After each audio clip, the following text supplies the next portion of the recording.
de l'envoi à la chambre à gaz d'une élimination quelconque. Elle y échappe grâce à la protection d'une déportée, chef du Révire, une communiste allemande qui est là depuis que ce camp a ouvert à Birkenau, ce camp de femmes, qui s'appelle Aurelia Torgau, dite surnommée Orly. Orly lui conseille d'abord de céder aux médecins en ce qui concerne les expériences, et comme Adélaïde Dauval refuse, elle lui donne un somnifère pour lui permettre d'échapper. On ne sait pas, elle n'a jamais raconté, elle ne le sait peut-être pas trop elle-même, ce qui s'est passé. Sans doute a-t-elle été mise avec les typhiques dans un bloc où ne vont pas les Allemands médecins. Et puis le temps a passé, et comme on devait avoir besoin d'elle comme médecin parlant allemand, non juive, au bout de quelque temps, on a oublié ces écarts de langage vis-à-vis des médecins allemands. Et donc, elle reprend ses fonctions ensuite de médecin à l'automne de 1943 à l'infirmerie des femmes de Birkenau. C'est alors qu'elle est sollicitée par un médecin dont vous connaîtrez alors le nom, le docteur Mengele, qui faisait lui des expériences sur les jumeaux. Là, c'était plus dans le but de faire disparaître la race inférieure en les empêchant de se reproduire, c'était au contraire faire une étude pour permettre à la race supérieure de se multiplier en sachant quel était le secret des jumeaux. Confrontée à Joseph Mengele, elle écrit au retour. D'abord, elle décrit le personnage. Elle dit de lui un détraqué, un dangereux, sans scrupules, jouant avec les existences humaines comme un chat avec les souris.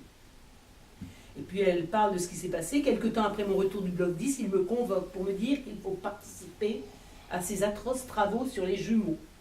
À ma question, cet ordre est-il définitif? Donc elle ose demander ça. Il répond, mes ordres sont toujours définitifs. Mais son entourage m'a fait savoir que dans la suite, il aurait dit, je ne peux pas la forcer à ce qu'elle ne veut pas faire. Alors, d'une façon générale, sur les médecins nazis, elle a donné aussi une appréciation dans ses écrits. Par la suite, bien sûr, certains de ces messieurs ne sont pas très forts en connaissances médicales. Il est relativement facile de leur faire prendre des vessies pour des lanternes. Comme par ailleurs, ils ne tiennent pas à ce qu'on s'aperçoive de leurs lacunes, ils laissent passer plus de choses qu'ils ne voudraient, mais ils se méfient beaucoup de nous. Et donc là, en effet, je reprends des extraits de témoignages lors de ce procès de Londres en 1964.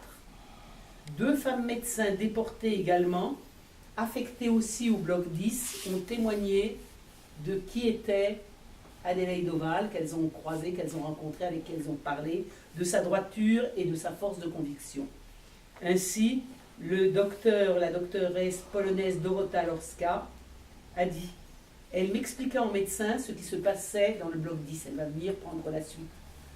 À la fin de l'entretien, elle me dit qu'il était impossible que nous sortions vivantes du camp. Les Allemands ne permettront pas aux gens qui savent ce qui se passe ici de reprendre contact avec le monde extérieur. Donc, pour le peu de temps que nous avons encore à vivre, la seule chose qui nous reste à faire est de nous comporter en êtres humains. Et une autre femme médecin tchèque, le docteur Alina Brevda, je remarquais qu'elle était une femme très grande, svelte, d'une immense dignité et d'une indiscutable autorité. J'appris qu'elle était chrétienne. Il était immédiatement apparent dans son regard tendre et rêveur qu'elle était également une idéaliste. Elle semblait appartenir à un monde tout différent. Une femme très calme, sereine, et comme on pouvait le ressentir, d'une très forte volonté. Elle se battrait et mourrait pour ce qu'elle croyait. Alors, Adélaïde Dauval a assisté à Auschwitz comme à Ravensbrück à ce qu'on appelait des sélections.